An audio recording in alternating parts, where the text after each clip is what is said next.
BBA, BCA, BCom Computers, 100% placement guarantee. I create Degree College, Kukatpalli, Hyderabad. నమస్తే రమగారు. నమస్తే జయ. రమగారు, ఏదైనా చందమామ కథ, చాలా పెద్ద కథ, ఉమ్. ఒకటే దెబ్బ ఒక్కసారితో అయిపోయేలాగా. పూర్వం కాశ్మీర్ రాజ్యానికి జయచంద్రుడు అని ఒక రాజు ఉండేవాడు. ఆయనకి శక్తిసింహుడు అని ఒక తమ్ముడు. జయసింహుడు శక్తిసింహుడు. అయితే ఏమైంది, జయసింహుడు రాజుగా ఉండేవాడు, ఆయనకో కూతురు, శక్తిసింహుడికో కూతురు.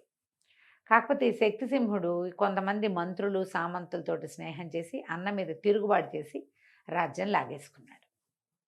వాళ్ళిద్దరూ శత్రువులు అయిపోయారు. ఈ జయసింహుడు ఏం చేశాడంటే రాజ్యాన్ని విడిచిపెట్టి ఓడిపోయాడు కాబట్టి అడవుల్లోకి వెళ్ళిపోయాడు. ఆయన ఫాలోవర్స్ కొంతమంది చిన్న సైన్యం ఆయన వెనకాల పడి వెళ్ళిపోయింది. అయితే జయసింహుడికి ఒక కూతురు ఉంది కదా, లీలావతి, ఆ పిల్ల పేరు. అది ఆ అమ్మాయి శక్తిసింహుడి కూతురు మాలతి, ఇద్దరు బాగా క్లోజ్గా ఉండేవాడు. ఇతను ఏం చేశాడంటే అన్నయ్యని తరిమేశాడు, కానీ తన కూతురికి తోడుగా ఉండటం కోసం లీలావతిని వెళ్ళనివ్వాలి అడవికి. అంతఃపురంలోనే పెంచాడు. ఈ ఆడపిల్లలిద్దరూ అసలు ఒకళ్ళనొకళ్ళు విడదీయరాని సంబంధంతో కవల పిల్లలాగా కలిసే తిరిగేవాళ్ళు, ఒకే రకం బట్టలు కట్టుకునేవాళ్ళు, ఎంతో చక్కగా ఉండేవాళ్ళు. ఉన్నా కూడా తన తండ్రి లేడని, తండ్రి అడవులకు పోయాడని లీలావతికి కష్టంగానే ఉండేది. ఓ 10-11 ఏళ్ల పిల్ల అప్పటికి. కొంతకాలం గడిచింది, ఆడపిల్లలిద్దరూ యుక్త వయస్కులు అయ్యారు. కొంచెం దిగులుగానే ఉండేది. అయితే ఏమైందట, ఒకసారి ఊళ్ళో కుస్తీ పోటీలు అవి ఇవి జరిగినాయి. మల్లయోధులు చాలామంది ఉన్నారు వీళ్ళకి. కాశ్మీర్ రాజ్యంలో మల్లయోధుడు మామూలుగా కాదు, నడగొండలాగా ఉంటాడు. అయితే అతనే గెలిచాడు. గెలిస్తే ఇంకెవరైనా ఇతన్ని గెలవడానికి ఉన్నారా అని కేకలు పెట్టి ఉద్ఘోషాలు చేస్తారు కదా. చేసేసరికల్లా ఒక కుర్రాడు నేను వస్తానన్నాడు. తీరా చూస్తే ఆ కుర్రాడు కొంచెం బలంగానే ఉన్నాడు, కానీ సుమారుగా ఉన్నాడు. ఇంత కొండలాగా ఉన్నవాడిని మామూలు వాడు ఏం చేస్తాడు? అయ్యో, ఆడపిల్లలిద్దరికి అబ్బాయి నచ్చాడు. అయ్యో, చిన్న కుర్రాడలే ఉన్నాడు, ఎక్కడ ఆగుతాడు వీడి ముందు అనుకున్నారు. సరే, రాజుగారు సరే ప్రయత్నం చేయమంటే కుర్రాడు సన్నగా చిన్నగా ఉన్నాడు, కానీ మంచి యుక్తి కలిగిన వాడు. వాడి మల్లుడికి దొరకల. మల్లుడిని ముప్పుతిప్పలు పెట్టి మల్లుడికి ఆయాసం వచ్చే వరకు విసిగిచ్చి ఆయాసం వచ్చాక 4 దెబ్బలతో పడగొట్టేశాడు.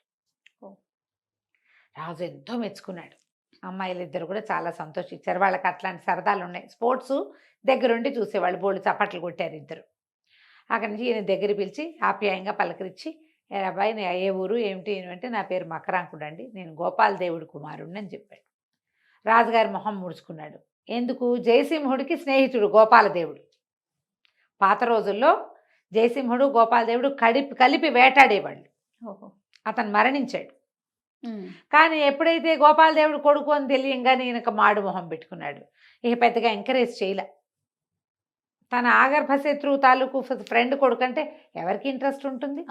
అమ్మాయిలు ఇద్దరు గమనించారు అది. ఆయన ఏదో సరిగ్గా సంభావించలేదు. ఈ కుర్రాడు చిన్నబుచ్చుకున్నాడని అతని దగ్గరికి వెళ్ళి, స్పోర్ట్స్లో గెలిచిన వాళ్ళందరినీ పలకరిస్తున్నారు. అతని దగ్గరికి వెళ్ళి, ఎంతో బాగా పోరాడేవు నువ్వు అని చెప్పి ఈ లీలావతి ఏం చేస్తుంది, మెళ్ళో ఇంచి ఒక చంద్రహారం తీసి అతని మెళ్ళో వేసి, దీన్ని నీ దగ్గర ఎట్టు పెట్టుకో, నా గుర్తుగా, నువ్వు చాలా బాగా పోరాడావు, నీ యుక్తి నాకు చాలా నచ్చింది అని చెప్పి అతను గోపాలదేవుడు కొడుకు అని తెలుసుకున్నారు. వీళ్ళు కూడా ఇంటికి వెళ్ళిపోయారు. ఆ అబ్బాయి వెళ్ళిపోయాడు. సరే, సైన్యంలో కొంత అవకాశం లభించింది. అప్పుడప్పుడు ఈ స్పోర్ట్స్ మీట్ అయ్యే వరకు ఇక్కడే ఉండమని ఆ అబ్బాయికి చెప్పారు. అవి రోజు ఏవో స్పోర్ట్స్ మీట్ అయ్యేవి. ఆ అబ్బాయి కనపడుతూనే ఉన్నాడు. మెల్లిగా ఈ లీలావతి అతనికి కళ్ళు కలుస్తున్నాయన్నమాట. మొహాలు ఒకళ్ళ మీద ఒకళ్ళకి ఆసక్తి ఉన్నట్టు తెలిసేలాగానే ఉంది. ఆ అబ్బాయి గురించి మాట్లాడితే చెల్లెలు నవ్వుతుండేది. అక్క, నీ మనసు అక్కడ పట్టేసిందే అంటూ ఉండేది. మా నాన్న స్నేహితుడు కొడుకు కదా, మనకు స్నేహితుడు కాకపోతాడా అనేది. కొన్నాళ్ళ తర్వాత మకరాంకుడు అంటే విసుగు పుట్టేది ఈయనకి, ఈ రాజుగారికి, శక్తిసింహుడికి. విసుక్కుంటూ ఉండేవాడు. ఒకనాడు ఏమనిపించింది, స్పోర్ట్స్ మీట్ చాలా రోజులు జరిగింది. ఈ మీట్కి వచ్చిన వాళ్ళందరూ కూడా మాలతి కంటే లీలావతిని మెచ్చుకునేవాళ్ళు. లీలావతి పెద్దది, ఆ పిల్ల తెలివిగా మాట్లాడేది. పైగా తండ్రి రాజుగా ఉన్నప్పటి నుంచే పుట్టింది అమ్మాయి. మొదటి నుంచి యువరాణి హోదాలో ఉండి వచ్చిన వాళ్ళని చూసుకోవటాలు అవన్నీ నేర్చుకుని ఉంది. కొంచెం తెలివిగలది. మాలతి ఉక్కరవ చిన్నపిల్ల. ఆ అమ్మాయికి అక్కయ్య వెనకాల తిరగటం, మామూలుగా రెండో వాళ్ళకి అవి రావు. రెండో వాళ్ళు పెద్దవాళ్ళ వెనకాల తోకల్లాగా తిరుగుతూ ఉంటారు. ఇప్పుడు ఈ పిల్లని పెట్టడం వల్ల మాలత అలాంటివన్నీ నేర్చుకోవాలి. ఆ ప్రోటోకాల్స్ అని అక్కే చూస్తుంది. న్యాచురల్లీ కదా. నువ్వు 2 ఆఖరి వాళ్ళని గమనించి, వాళ్ళకి చాలా రావు మర్యాదలు గిర్యాదలు చేతకావు. పెద్దవాళ్ళు అవన్నీ సమర్థిస్తారు, వీళ్ళు వాళ్ళ వెనకాల నీడల్లాగా తిరుగుతూ ఉంటారు. ఈ పిల్లకి నీడలా ఉండటం అలవాటైంది, అన్నీ పెద్దమ్మాయే సమర్థిస్తుంది. ఇంక ఇప్పుడు చేసేది ఏముంది?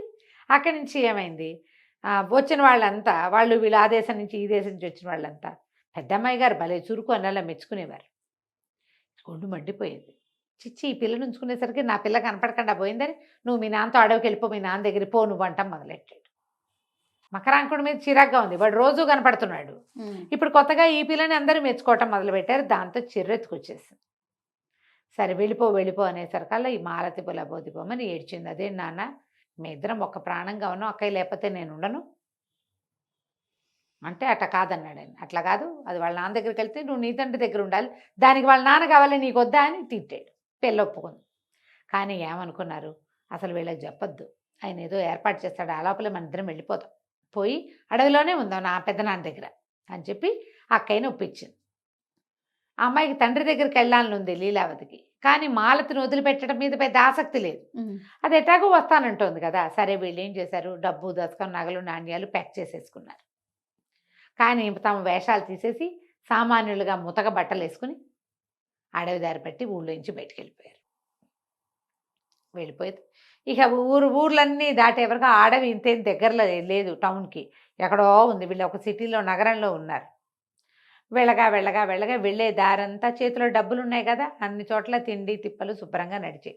వీళ్ళు ఏం ప్లాన్ చేసుకున్నారు, ఇట్లా ఆడపిల్లల్లాగా వెళితే ఇబ్బంది అవుతుంది, నేను నీకంటే పెద్దదాన్ని, కొంచెం గైరుగా పెద్దగా పిల్లగా కనపడతా కాబట్టి నేను మగ వేషం వేసుకుంటా, నువ్వు చెల్లెలు వేషం వేయమంది చెల్లెల్ని. ఎట్లాగూ చెల్లెలకి అలవాటే, అది చెల్లిగానే ఉంటుంది. ఈ మగపిల్లాడి వేషం వేసుకుంది లీలావతి. ఓ పల్లెటూరి అన్నా చెల్లెలు ఇవే వేషాలతో అన్ని ఊళ్ళలోనూ తిండి తిప్పలు చూసుకుని అడవి దగ్గరికి వెళ్ళేసరికి వాళ్ళ వల్ల అక్కడ ఏమీ లభించలే. వీళ్ళకి చెట్లు ఎక్కటాలు రాదు, తేనె పిండుకోవటం రాదు, దుంపలు కాల్చుకోవటం రాదు, పొయ్యి వెలిగించడం రాదు, ఏమీ రావు. అడవి లోపలికి వెళ్ళి కొద్దీ వెతుక్కోవాలి, వాళ్ళు ఎక్కడున్నారో తెలియదు. అవి ఎన్ని రోజులు పడతాయో తిండి తిప్పలు. అదే కదా, మొదటి రోజున్నర గడిచేసరికల్లా వేలబడిపోయారు. దాహం, మంచినీళ్ళు కావాలి, నీళ్లు ప్యాక్ చేసుకెళ్ళాలి, ఆ తెలివితేటలు రాలా వాళ్ళకి. ఊళ్ళల్లో అన్నీ లభిస్తున్నాయి, అక్కడ కూడా ఉంటాయి అనుకున్నారు. అక్కడి నుంచి చిన్నపిల్లేమో కాళ్ళు నొప్పులు పుడుతున్నాయని కూర్చోబడిపోయింది. ఈ లోపల ఎవరో కొంతమంది గొర్రెలు కాపర్లు వెళ్తున్నారు. వెళ్తుంటే ఓ కుర్రాడి దగ్గర తాబేటికి అయింది. బాబు మంచినీళ్ళు ఉన్నాయా అని కేకేసింది. వాడు వచ్చి నీళ్ళు ఇచ్చాడు. నీళ్ళు ఇస్తే మరి వీడు మగవేషంతో ఉంది కదా లీలావతి, మేము ఏదో పని మీద వచ్చాము, అడవిలో ఉందామని వచ్చాము, మరి ఇక్కడ ఏం అవకాశాలు దొరకలేదు, మా చెల్లెలు శోషొచ్చి పడిపోయేలాగా ఉంది, తిండి తిప్పలు ఏమైనా దొరుకుతాయి అంటే ఇతను ఏమన్నాడు, కొంచెం బాగా ముందుకెళ్తే ఒక గొర్రెలు కాపరి తన ఇల్లు అమ్మేసి వెళ్ళిపోదాం అనుకుంటున్నాడు. అడవిలో ఉంది వాళ్ళకి ఇల్లు, అక్కడికి వెళ్ళండి, అక్కడ ఉంటే ఈ పూట మీకు భోజనం లభిస్తుంది, వాళ్ళు ఏదో తిండి పెడతారంటే ఈ చెల్లెల్ని మంచినీళ్ళు ఇచ్చి మెల్లిగా లేవ తీసుకుపోయింది. సంచులు మోసుకుంటూ వెళ్ళారు అక్కా చెల్లి. వెళ్తే ఆ గొర్రెలు కాపరి ఏమన్నాడు, ఆ రాత్రికి వాళ్ళకి భోజనం పెట్టి, అమ్మ ఇల్లు అమ్మేద్దాం అనుకుంటున్నాను అనేసరికల్లా, ఈ ఇల్లు మాకే అమ్మేసే, మేము ఈ అడవిలో ఉంటామని తాము డబ్బు దశకం తెచ్చుకున్నారుగా, డబ్బులు ఇచ్చేసి ఆ ఇల్లు తీసుకున్నారు. అక్కడి నుంచి మెల్లిగా కుస్తీ పట్టి ఆ ఇంట్లో 3-4 వారాలకు సరిపడా తిండి పదార్థాలు ఉన్నాయి. కొన్ని నెలలకు సరిపోతాయి, వారాలే కాదు నెలలకే. ధాన్యం ఉంది, పిండి ఉంది, తర్వాత ఏమో చుట్టుపక్కల అవి ఇవి కూర కాయ ఏవో కనపడుతున్నాయి. సరే మెల్లిగా పొయ్యి వెలిగించడం, 2-3 రోజులు ఉండండి అని నేర్చుకుని వాళ్ళ దగ్గర వాళ్ళు వెళ్ళిపోయాక అన్న చెల్లి వేషంతో అక్కా చెల్లి ఉండిపోయారు. అడవిలో తిరగటం మొదలుపెట్టారు. ఒక చోట లీలావతి అని పేరు చెక్కుంది చెట్టు మీద. వీళ్ళు ఏమనుకున్నారు, ఇది మకరాంకుడే చెక్కుంటాడు, ఎందుకంటే ఈ అమ్మాయికి పరిచయమైన మగవాడు ఇంకొకడు లేడు, పేరు చెక్కు ఉందంటే బహుశా ఆ అబ్బాయే అయి ఉంటాడని అనుకున్నారు. సరే ఏమైంది, ఇంతలో ఇంకో కథ ఇందులో. ఈ మకరాంకుడు ఎవరు, గోపాలదేవుడు అనే ఒక రాజ సామంతుని కుమారుడు. అతను కొంచెం చిన్నపిల్లాడిగా ఉండగానే తండ్రి చనిపోతే ఒక ఏజ్ వచ్చాక వాళ్ళ అన్నయ్య శశాంకుడికి అప్పచెప్పాడు, తండ్రి చనిపోతూ తమ్ముడు కూడా బాగా చూసుకోని. వీళ్ళిద్దరికీ ఒక 6-7 సంవత్సరాల వారం ఉంది. వాడు ముందు నుంచి అన్నయ్యతో తండ్రితోటి తిరిగి వాడు కాస్త గట్టిపడ్డాడు. ఈ అబ్బాయి చిన్నపిల్లాడిగా ఉండి ఇంట్లో ఉన్నాడు. తండ్రి చనిపోయేసరికల్లా క్రమంగా రోజులు గడిచే కొందికి ఈ శశాంకుడు, ఈ మకరాంకుడు ఇక్కడ ఉండి, వాడు పెద్దవాడి పేరు శశాంకుడు, రెండోవాడి పేరు మకరాంకుడు, రెండోవాడు. రోజులు గడిచే కొందికి ఈ పిల్లాడు ఇంట్లో పని వాళ్ళతో తిరిగి తన తండ్రి ఎట్లా ప్రవర్తించేవాడు, ఎలా ఉండేవాడు నేర్చుకుని హుందాగా బిహేవ్ చేయటం అది ప్రాక్టీస్ చేశాడు. శశాంకుడు ఫ్రెండ్స్ అంతా అనేవాళ్ళు, మీ తమ్ముడు రాజు అయిపోతాడు, అందరూ వాడిని గౌరవిస్తారు, వాడు మీ నాన్నలాగా ప్రవర్తిస్తాడు అనేసరికి ఆ చిన్న రాజ్యం తమ్ముడికి భాగం పెట్టడం ఇష్టం లేకపోయింది. పైగా ఈ రాజ్యంలో ఏమైంది, తమ్ముడు అన్నయ్యని వెళ్ళగొట్టి రాజ్యాన్ని ఆక్యుపై చేసిన ప్రాంతం అది కాశ్మీర్ దేశం. వీళ్ళది చిన్న ప్లేస్ అవంతి. ఏం జరుగుతుంది, రేపొద్దున వీడిని ఇటాకే హుందాగా బాగున్నాడు అంటే రేపొద్దున వాడు రాజయ్య కూర్చుంటే వీడిని పెంచిన నేనేమవ్వాలి? ముందు నుంచి నేనే కదా వీడిని చూశాను, నాన్నకి బాగుండనప్పటి నుంచి తమ్ముడు సంగతి నేనే చూశాను. దాంతో ఏం చేశాడు, వాళ్ళ తమ్ముడిని వీడిని ఎట్లాగైనా అడ్డు తప్పించాలని స్నేహితులు బాగా రెచ్చగొట్టారు. అన్నదమ్ముల్లో ఇలాంటి వ్యవహారాలు నడుస్తాయి, రాజ్యాల దగ్గర మరీ కుదురుతాయి. వాళ్ళు ఏమన్నారంటే, కాశ్మీర్ రాజ్యంలో స్పోర్ట్స్ మీట్ అవుతోంది, అక్కడ మల్ల యుద్ధం ఉంది, మీ తమ్ముడికి ఎలాగో మల్ల యుద్ధం అంటే ఇష్టము, అక్కడికి పంపించావంటే వాళ్ళ మల్లుడు వాడు కొన్ని నడగొండలాగా ఉంటాడు, పిల్లాన్ని పీక వేసి చంపేస్తాడు, పైగా ఎందుకు పనికి రాకుండా చేస్తాడు, చచ్చిపోతే అక్కడికి పంపించామని అక్కడికి ఎంకరేజ్ చేసేసరికల్లా వెళ్ళు స్పోర్ట్స్ మీట్కి వెళ్ళు, నువ్వు మన ఊరిని రిప్రజెంటేట్ చేయని తమ్ముడిని తోసాడు.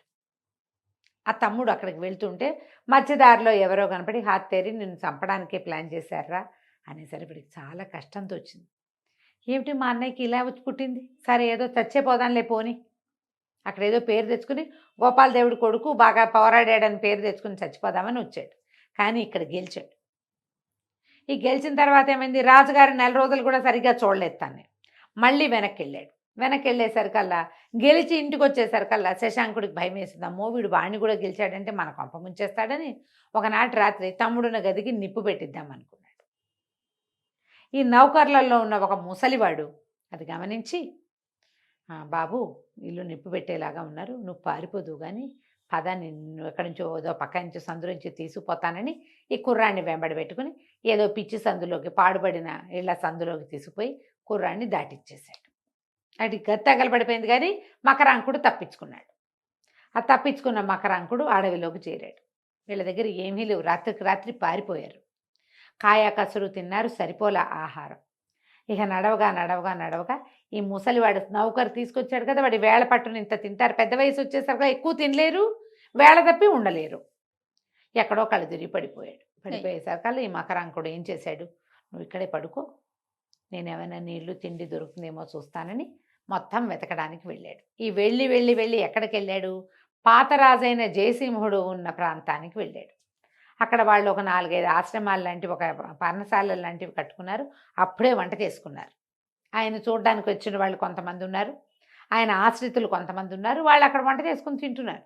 ఆ వంట చూడగానే మకరాంకుడు ఏమన్నాడు, కత్తిపుచ్చుకుని ఎవరైనా సరే ఆహారం ముట్టుకుంటే చంపేస్తాను, ఈ ఆహారం అంతా నాకు కావాలన్నాడు. అనేసరికి జయసింహుడు ఆశ్చర్యపోయి, ఎందుకు నాయన అంత కంగారు పడతావు, నీకు కావాలంటే తిను, ఆకలిస్తే తిను, దానికి ఎవరినైనా చంపడం కొట్టడం ఎందుకు, కావాలంటే ఇంకా కొంచెం వండించుకుందాం, మళ్ళీ వండుకుందాం, వాళ్ళంత ఆహార పదార్థాలని మనకు వచ్చిన భయం ఏమీ లేదని ఓదార్చాడు.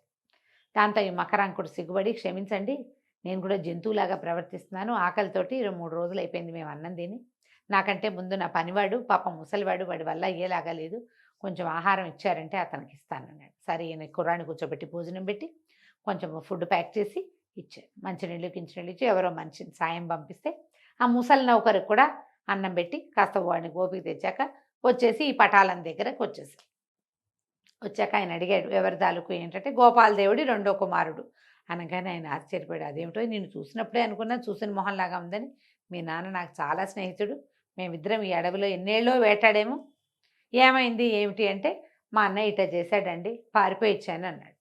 తనని తమ్ముడు ఎట్లా చేశాడో తిండి అన్నయ్య. దాంతో ఆయన బాబు నా దగ్గరే ఉండు అని కుర్రాన్ని తన దగ్గరే ఉంచుకున్నాడు. ఈ అడవిలో తిరిగే క్రమంలో ఆ మకరాంకుడు ఇక్కడ చెట్టు మీద లీలావతి పేరు చెక్కాడు. ఈ అమ్మాయిలు అడవంతా వెతుకుతున్నారు కానీ ఆ జయసింహుడు ఎక్కడున్నాడో పట్టుకోలేకపోయారు. రోజు కాస్త దూరం వెతుక్కుంటూ వెళ్ళేవాళ్ళు. అక్కడి నుంచి వీడి ఈ నీలావతి వేషం మార్చుకుందిగా, తన పేరేమో పుష్కరుడు, మాలతి పేరేమో లక్ష్మి అని పెట్టుకుంది.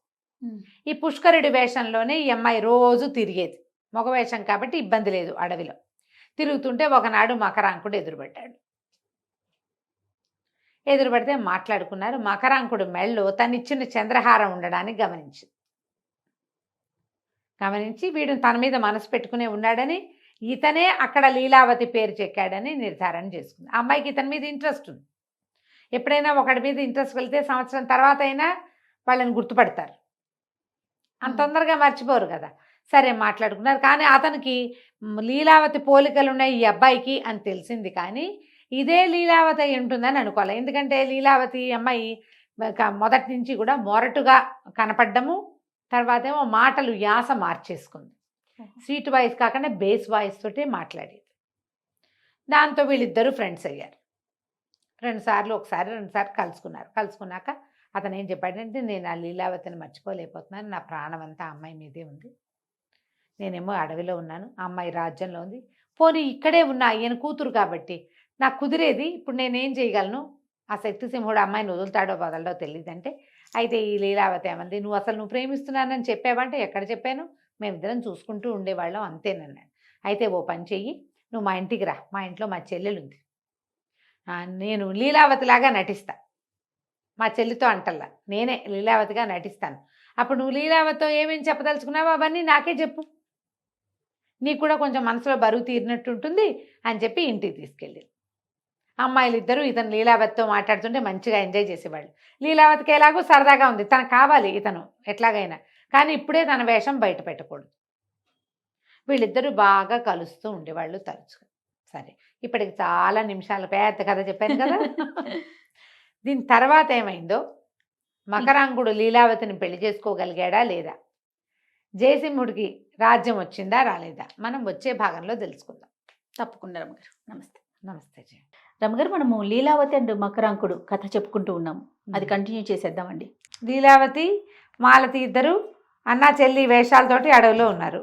మకరాంకుడు వాళ్ళకి కనపడ్డాడు. ఈ మకరాంకుడికి మగ వేషంలో ఉన్న లీలావతికి, పుష్కరుడి పేరుతో ఉన్న లీలావతికి ఫ్రెండ్షిప్ కుదిరింది.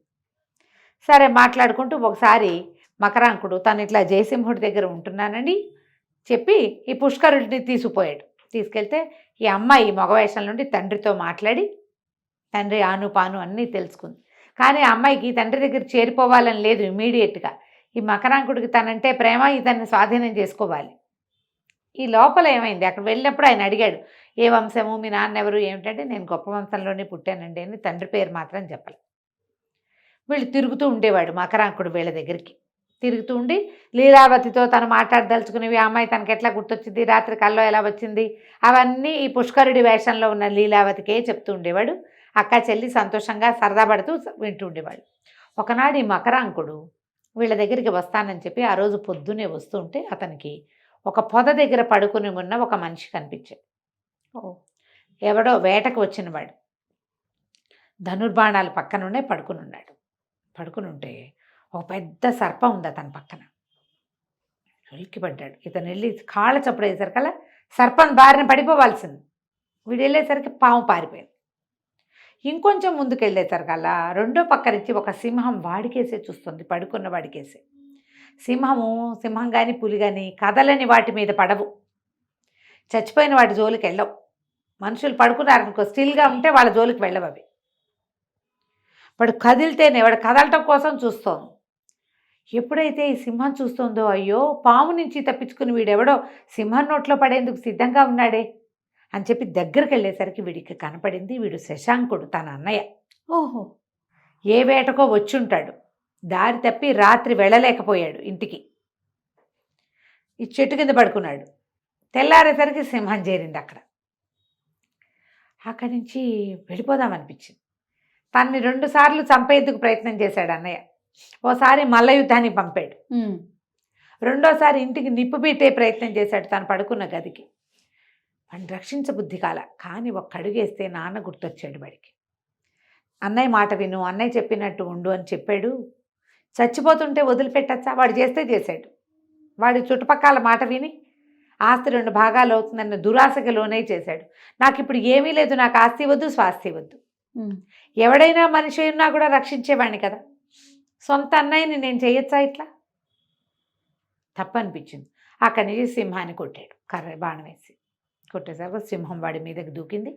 ఇద్దరు హోరాహోరీ పోరాడేశారు కదా. ఈ పోరాట శబ్దాలకి, అరుపులకి, కేకలకి శశాంకుడు లేచి కూర్చున్నాడు. లేచి కూర్చుని చూస్తే ఏముంది, సింహంతో తన పక్కనే సింహంతో పోరాడుతున్న తమ్ముడు కనపడ్డాడు. వీటికి తెలిసింది ఆ సింహం తన మీదకి దూకపోతుంటే తమ్ముడు అడ్డం పడుతున్నాడు. సింహం కాస్త చచ్చిపోయింది, కానీ దాన్ని పంజా ఇట్లా భుజాల మీద పీకేసింది మకరాంకుడు. అయితే ఏమైంది, మకరాంకుడు ఇద్దరు కావలించుకున్నారు ఒకళ్ళనొకళ్ళు. శశాంకుడు అన్నాడు, నేను నీకు ఎంత అన్యాయం చేయబోనాను, నువ్వు నన్ను బతికించేసావురా అంటే, ఇది ఒకటే కాదన్నయ్య, నీ మీద పాము కూడా పడిపోయింది, అది తప్పుకుని ఇది పడుతుంటే దీన్ని కొట్టాను అన్నాడు. అన్నాక ఏం చెప్పాడు, నువ్వు పని చెయ్యి, నేను జయసింహుడి దగ్గరికి వెళ్ళి కట్టించుకుంటా, వాళ్ళ దగ్గర మందులునే వెజ్జు ఉన్నాడు అక్కడ వైద్యుడు. నువ్వు ఇట్లా ముందుకెళ్తే ఇట్లా రైతుపల్లెల వైపుకి ఒక గుడిసుంది, ఒక గొర్రెల వాళ్ళ పాకుంది, అందులో పుష్కరుడని నా స్నేహితుడు ఉన్నాడు, వాళ్ళ చెల్లెలు కూడా ఉంటుంది, పొద్దున్నే వాళ్ళ ఇంటికి వస్తానని చెప్పాను నేను, వాళ్ళు నా కోసం ఎదురు చూస్తూ ఉంటారు, నువ్వు పోయి అక్కడికి వెళ్ళి నేను రావట్లేదని, నాకు సింహం వల్ల నాకు దెబ్బ తగిలిందని చెప్పు అని చెప్పాడు. చెప్పేసరికల్లా సరే శశాంకుడు ఏం చేశాడు, శశాంకుడేమో మా లీలావతి మాలతి ఉన్న గుడిసెకు బయలుదేరాడు. మకరాంకుడేమో భుజం పీచే సింహం పీకిందిగా కట్టించుకోవడానికి జయసింహుడి దగ్గరికి వెళ్ళిపోయాడు. ఆ గుడిసె దగ్గరికి వెళ్ళిన పుష్కరుడికి వాకిట్లో బిందెతో మంచినీళ్ళు తెస్తున్న లక్ష్మీ రూపంలో ఉన్న మాలతి కనపడింది. ఆ పిల్ల అందానికి మూర్చిపోయాడు వీడు, ఏమిటి ఇంత బాగుంది అమ్మాయి, రాజకుమార్ తల్లే ఉంది అని ఆశ్చర్యపోయి, నేను శశాంకుడిని మకరాంకుడు వాళ్ళ అన్నయ్యని, మీ అన్న ఉన్నాడా అని అడిగాడు. అన్న ఉన్నాడు, లోపల ఉన్నాడని లోపల తీసుకెళ్తే అప్పుడు ఈమె పుష్కరుడు మా శశాంకుడు చెప్పాడనమాట, ఇక్కడ యాక్సిడెంట్ లాగా అయింది, ఓ సింహం నా మీద పడితే మా తమ్ముడు దాన్ని పోరాడాడు, మరి దెబ్బలు తగిలినాయి, కట్టించుకోవటానికి జయసింహుల వారి దగ్గర వెజ్జున్నట్ట అక్కడికి వెళ్ళాడు అని చెప్పేసరికల్లా ఈ పుష్కరుడు నుంచుని పాడాన పడిపోయాడు. శశాంకుడిని సింహం పీకేసింది అనగానే కళ్ళు తిరిగిపోయినాయి. వీడికి అర్థం కాల. మంచి ఇద్దరు నీళ్లు తెచ్చి నీళ్లు చల్లి లేవదీస్తే ఏమిటి ఎందుకు అట్లా మూర్చిపోయి ఉంటే, నేను లీలావతి లాగా నటిస్తాను కదా ప్రతిసారి, అలా లీలావతి భావంలోకి వెళ్ళిపోయిన శశాంకుడి పేరు వచ్చేసరికి లీలావతి అయితే స్పృహ తప్పి పడిపోదు, అలాగే నేను పడిపోయాను. సరే కాసేపు కూర్చున్నాడు. ఆ అబ్బాయికి ఎంతసేపు ఆ లక్ష్మి మీదే ఉన్నాయి చూపులు. ఆ పిల్ల కూడా చక్కగా బాగున్నాడు, ఇతను వాళ్ళ అన్నయ్యే కదా, అన్నదమ్ములు.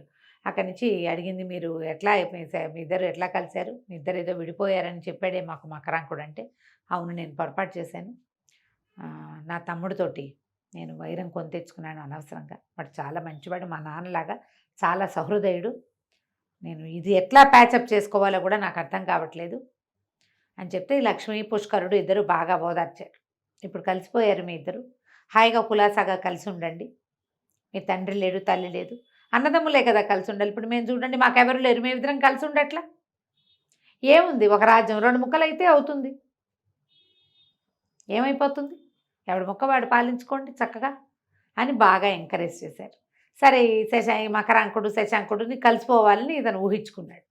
ఇంతలో అక్కడికి వెళ్ళాడు కదా, మళ్ళీ వెనక్కి వెళ్ళిపోయాడు. ఇక్కడ వీళ్ళకి చెప్పి ఓ 2-3 గంటలు వీళ్ళ దగ్గర కూర్చుని మకరాంకుడు కోసం వీళ్ళు వండిన వంటంతా తిని శశాంకుడు జయసింహుడున్న దీని దగ్గరికి వెళ్ళి తమ్ముడికి చెప్పాడు, ఆ పుష్కరుడు ఏమిటోరా నీకు సింహం పీకిందనగానే కళ్ళు తిరిగి పడిపోయాడు విచిత్రంగా అంటే, అబ్బో ఏం లేదు, అతనికి నేనంటే చాలా ప్రేమ అది ఇది అని మాట్లాడుకున్నాక శశాంకుడు చెప్పాడు, ఆ లక్ష్మి చాలా నచ్చింది నాకు, అమ్మాయిని పెళ్లి చేసుకోవాలనుకుంటున్నాను అని అడిగేసరికల్లా సరే పెళ్లి చేసుకుందు కానీ ఈ జయసింహుడితోటే చెప్పారు.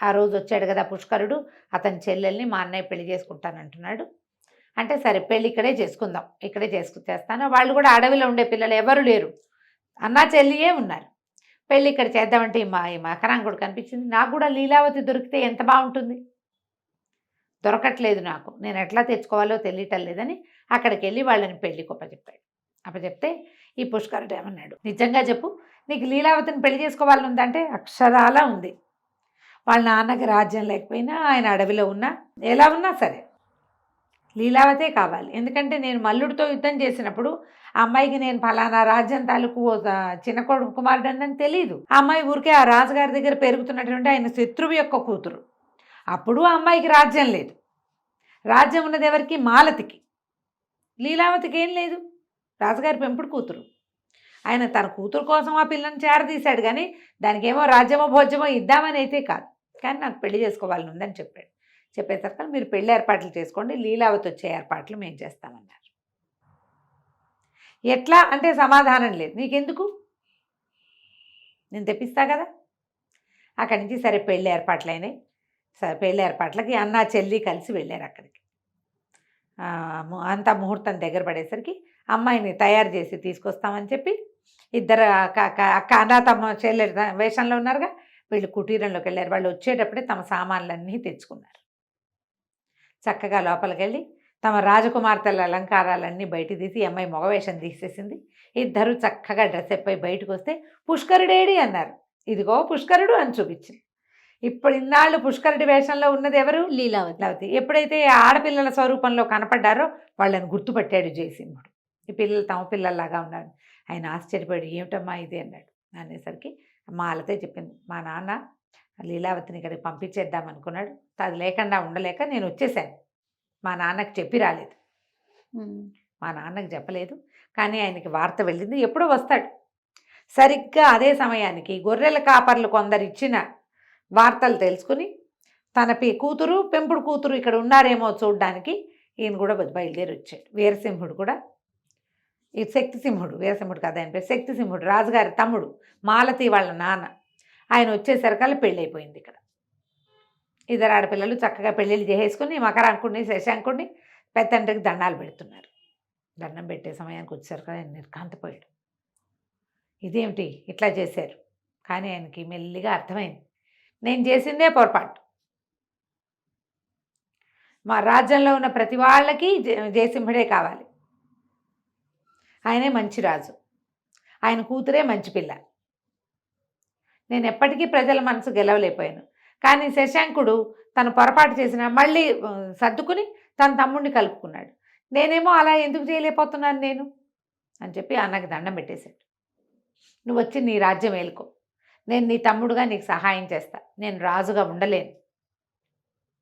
నేను రాజుగా ఉన్నా కూడా రాజుకి తరతమ భేదం ఉండకూడదు. అందరూ ఒకటే, భగవంతుడు లాంటివాడు రాజు.